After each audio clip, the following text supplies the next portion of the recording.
The Accidental Prime Minister, Chapter 7, Leader of the Pack. You join us outside Downing Street for what can only be described as a momentous day for the country. This is Charlie James reporting with some incredible breaking news. The Prime Minister has resigned, according to the reports we're getting, to be a train driver.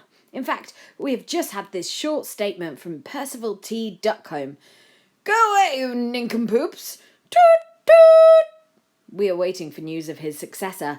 Will it be the Deputy Prime Minister, who we know has always harboured a dream to be PM? Or could it be... Wait. We're just getting word that, in fact, the new Prime Minister is... Joe Perkins? He has just signed the documents. Well, I never thought I'd see a 12-year-old boy become Prime Minister. This is the most extraordinary turn of events. I do believe that Joe will be coming out any moment now to say a few words.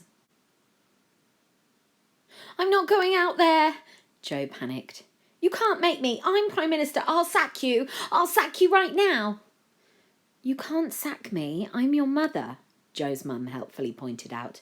But Jenkins is right. You have to say something. The world's waiting. Joe sat down. Well, actually, he tripped on the rug and fell down, but decided, as he was on the floor anyway, it would be a good time for a sit-down. He looked around and saw his mum doing her best, go on, it'll be all right, smile. The kind she did whenever Joe was in a school play or had a swimming lesson.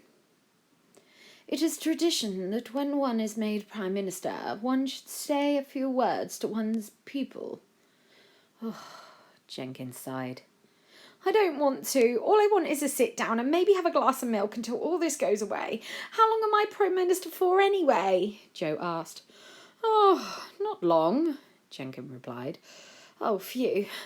For maybe 5 years, it'll fly by. Unless, of course, you do something awful and you have to resign, of course.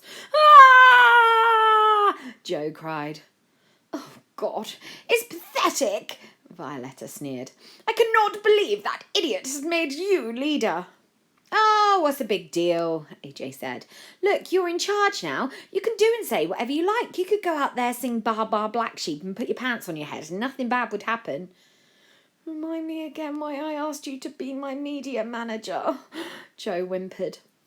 I'm not suggesting you do that. AJ laughed. I mean, you're Joe Perkins, the boy who can do no wrong. Just go out there, be yourself. That's why the people love you. Just tell the truth. I hate to say it, but your strange little friend is right, Jenkins chipped in. Thank you. Wait, what? AJ replied. Oh, okay, Joe relented. I can't bear to watch this any more, Violetta shrieked. You may have won this time, but mark my words, Perkins, I'll be watching you, waiting for you to fail. You've taken what's mine, and I shall never let you forget it. And with that, Violetta stormed off. Oh, ignore her, Jenkins said mildly as he led Joe back to the front door. You'll be fine, sir. Call me Joe. If it's okay with you, I'll stick to sir. But don't call me sir, that's worse. But of course, sir. Joe took a deep breath and stepped out to meet the waiting crowd. Joe wondered if he would ever get used to being cheered and waved at, but before he could come up with an answer, he had reached the microphone. Joe stood on his tippy toes to try to reach it, but it was no good. The stand was too high.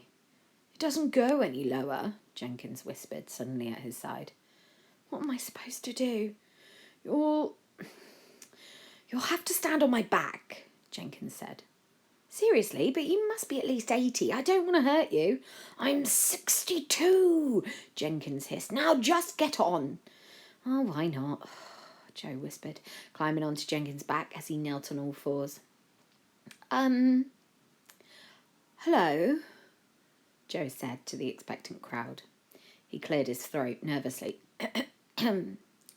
So, it seems I'm the new Prime Minister then. Not really sure how that happened. I think my first job as Prime Minister is to read everything I sign really, really carefully.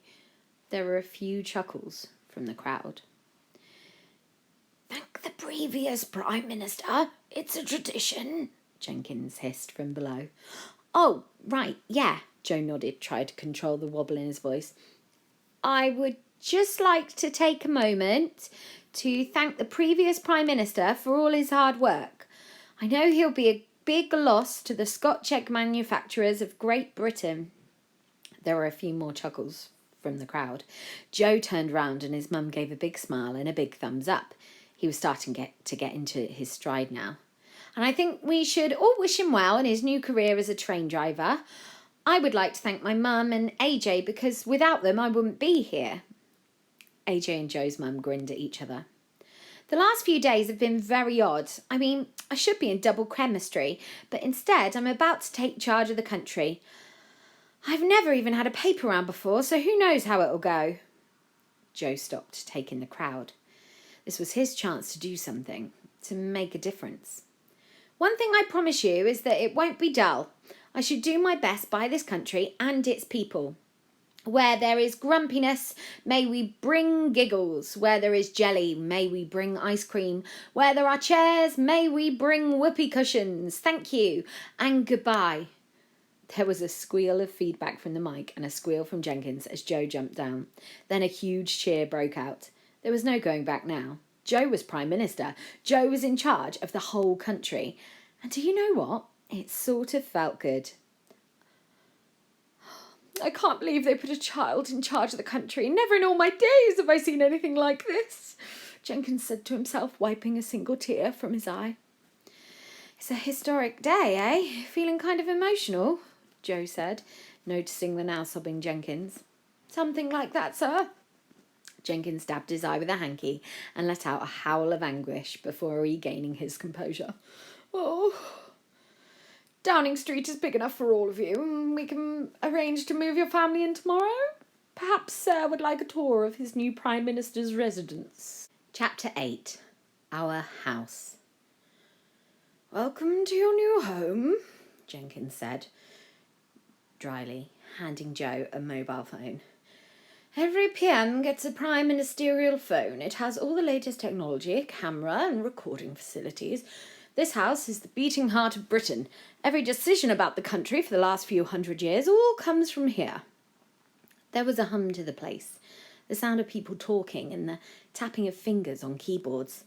It felt busy, as though behind every corner there was something hugely important and secretive going on. The whole place had a strange, not feel exactly, more like a smell. It lingered in the nose and stuck to the back of the throat. What was it? Joe sniffed loudly. What is that smell? He asked. Don't look at me, AJ said innocently. For once it wasn't AJ, it was something else. Joe shook his head, puzzled, and carried on, following Jenkins. Oh, look, they've got a downstairs lav, Joe's mum said, rather too loudly for Joe's liking. Actually, we have 38, Jenkins said. Blimey, I told you it'd be posh, said Mum. Joe stopped in his tracks in awe of the sight before him. They were standing at the foot of a giant staircase which twisted up to the top of the house. There were photographs all the way up the wall. Joe liked how they all started in black and white and moved into colour the higher he looked. Whoa, that's all the Prime Ministers there's ever been, right? AJ asked, impressed. Will I get my picture put up there too? Joe breathed. But of course, Prime Minister. The first time anyone had actually called him Prime Minister, Joe felt a mixture of excitement and nerves swirl around his belly. And now for the tour. Jenkins had clearly given this speech once or twice before. 10 Downing Street has been the home of the Prime Minister since 1732. It contains roughly 100 rooms, give or take a broom cupboard or two. It was a job for Joe, Mum and AJ to keep up as Jenkins strode down the main corridor, highlighting various points of interest. The rooms were huge, the biggest Joe had ever seen. Suddenly, Joe felt very small indeed. Joe and AJ noticed something else too. People were poking at their heads out of rooms and round walls to stare at them. I feel like we're in a zoo, AJ whispered. I know. I don't know whether to wave or growl, said Joe. It's him, Joe heard on more than one occasion. Who are all these people? Joe asked Jenkins. These are your staff, Prime Minister, Jenkins replied. They are here to help and advise you. Running a country is a huge undertaking, and one person can't do it on their own. For instance, Sir... Jenkins stopped, and at the top of his voice barked, What's the value of the American dollar against the pound? From nowhere, a head popped round a door. 1.6018. Ooh. Can I try? Joe asked eagerly. I don't see why not. How long's a piece of string? Joe yelled at the top of his voice. An average of 1.574 metres long, a voice from upstairs called down. What's the most popular flavour in milkshake? AJ joined in. Strawberry, came the far-off answer. But personally, I like chocolate. They're good, aren't they? Joe was astonished. They're the best, Prime Minister, Jenkins answered. Shall we move on? Jenkins pushed open another door to a huge room with a big table in the centre. This is the cabinet room, Jenkins announced. The most important room in the whole house. This is where you'll make your biggest decisions. Like saving the park? Joe asked. Indeed, Jenkins replied. Joe twitched his nose again. He could still smell that smell. What on earth was it? It was beginning to drive him mad.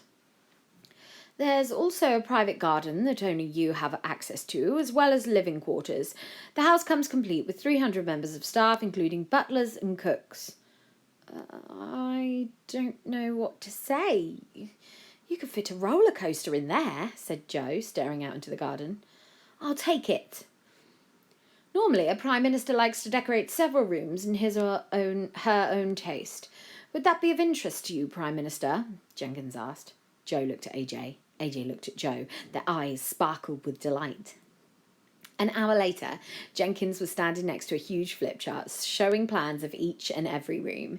His ankles were buried under scrunched up pieces of paper and sweat rolled down his face. Are we all finally agreed?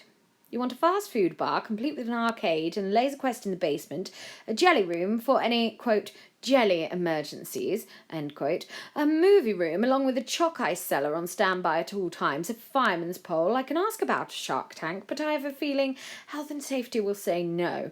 You want a room set aside for every new toy that's invented, and you want me to ask about a theme park in the back garden.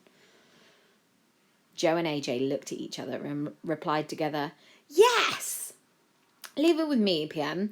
Now you should really think about going into your office and taking some calls. It's traditional for world leaders to phone you and congratulate you on being the Prime Minister. They should be calling any second. How long would that take? Well, there are over 200 of them, so 5 hours should cover it, came a voice from down the corridor, around the corner, and up the stairs. 200? 5 hours?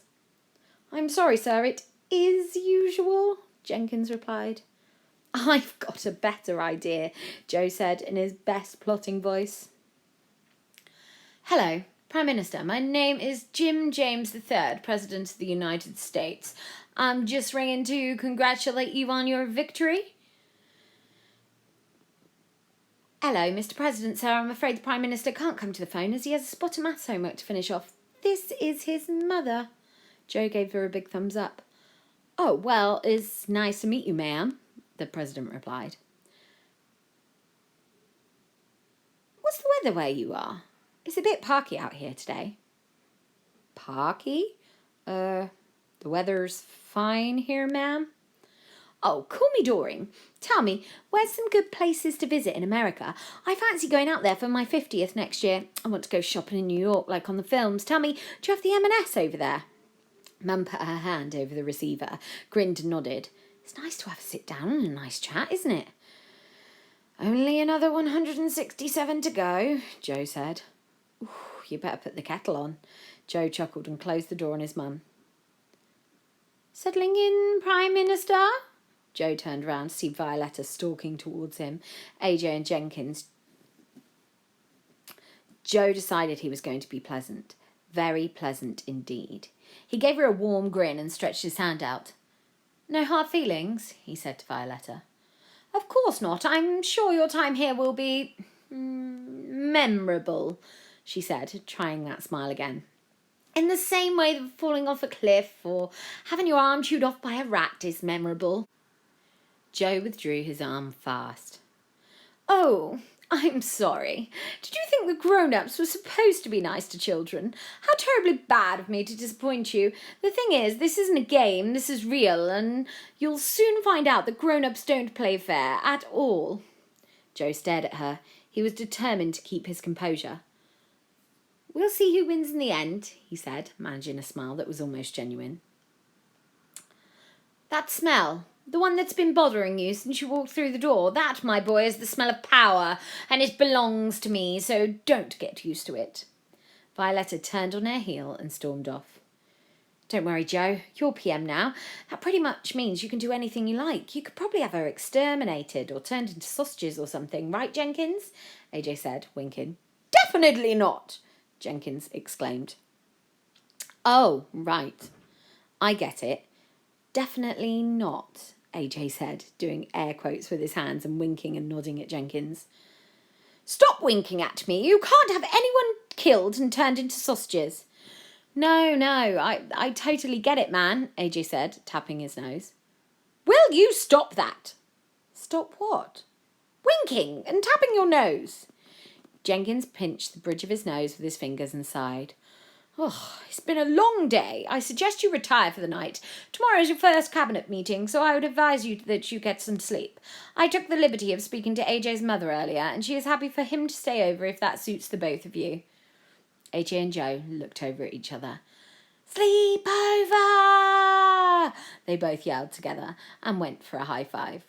Sadly, Joe missed and caught AJ on the nose.